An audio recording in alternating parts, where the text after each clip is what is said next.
We begin with some breaking news. Israel's military says it's begun the initial stages of its attack on Gaza City.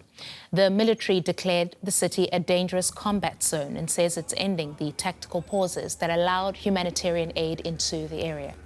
Now, despite international condemnation, Israel is pressing ahead with its goal of capturing Gaza's largest city, where around 1 million Palestinians are sheltering.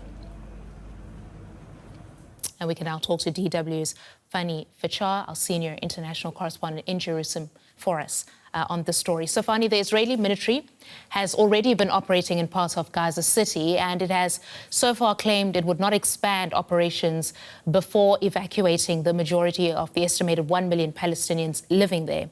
How should we now understand the context of today's developments then? That's a really good question, because we have heard Israel say a lot of things during the course of this ongoing Gaza war that's been going on for nearly 2 years. And that's why I think it's really important to look at the situation on the ground and what we have been seeing. In fact, since the Security Cabinet here in Israel decided that they plan an offensive, they want to seize Gaza City, we have already seen an escalation. And in fact, various parts of Gaza City, various neighborhoods, especially to the north and to the east, have been pounded heavily over the course of nearly 3 weeks now. So in that regard, there's been already an escalation, but also we are definitely seeing an intensification of those operations. What I find very important to note here, however, in terms of wording, that now we are speaking about the so-called preliminary phase of that planned offensive, and also Israel is saying that what they refer to as so-called tactical military pauses, local military pauses in certain parts of the Strip, that does not apply to Gaza City anymore. So that also, of course, increases not just the fear amongst Palestinians on the ground, but also they are facing this question and are confronted with this question. They've been confronted with multiple times where to go. People have been displaced so many times during the course of the war, and there's no space, in fact, literally left, first, that is safe, but also no space in terms of just how crowded parts of the Gaza Strip are, like the Al-Mawasi camp that have been designated a safety zone earlier by Israel, even though that has been pounded as well several times. And also, I think what is important to note here, even though there's been so much talk about this planned offensive and seizing Gaza City for weeks now, only a few thousand of people have taken from the north to the south, trying to reach other parts, while hundreds of thousands are still in Gaza City. So how do you want to carry out an operation while so many civilians are in this urban area, which is being referred to here in Israel as the last urban stronghold of Hamas militants, something, by the way, that we have also been hearing about Rafah over a year ago, when Prime Minister Netanyahu said that the last intense fight against Hamas militants is going to be concluded with Rafah. Not the war, but the last intense fighting. And instead, what we're seeing is more fighting, and unfortunately for the people on the ground, more struggling, and just this question, how to survive. Fanny, Israel's also announced that it's recovered the remains of an Israeli hostage from Gaza. What more can you tell us about that?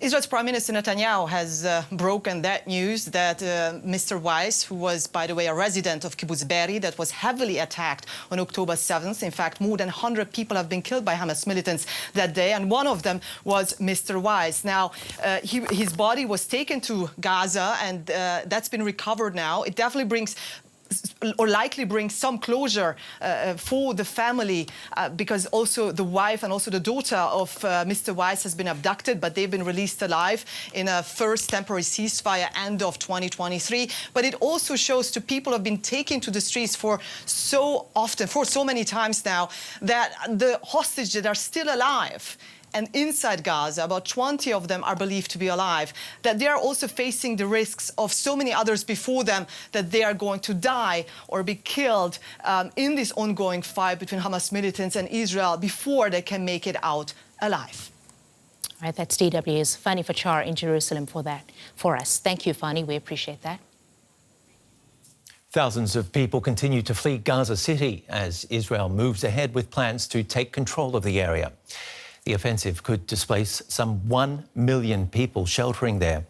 Israel has described Gaza City as the last remaining stronghold of Hamas. Israel is ramping up pressure on Gaza City. People here are fleeing south. For many, it's not the first time they've had to leave almost everything behind. I was displaced about 9 or 10 times. Of course, the cost is enormous and the situation is very difficult. Despite the danger in Gaza City, some people don't want to leave. We categorically reject displacement from Gaza City to the south. If we are displaced, it means Gaza will no longer exist. Israel's far-right finance minister Bezalel Smotrich called for Israel to begin annexing parts of the Gaza Strip if the militant group Hamas does not surrender. We're shutting off water, shutting off electricity, shutting off everything after we've moved everyone south of the Morag corridor. There will only be Hamas terrorists left in the rest of the Gaza Strip who will either surrender or die of hunger and thirst. This is completely legal, completely legitimate. We're talking about Hamas terrorists and only them. The UN has condemned Israel's plans to take over Gaza City. Secretary General Antonio Guterres says there's no military solution to the conflict. I appeal once again for an immediate and permanent ceasefire and further humanitarian access across Gaza and the immediate and unconditional release of all hostages. Starvation of the civilian population must never be used as a method of warfare. Civilians must be protected. Humanitarian access must be unimpeded. No more excuses, no more obstacles, no more lies. Meanwhile, Gazans keep moving south, but nowhere in the Strip is safe.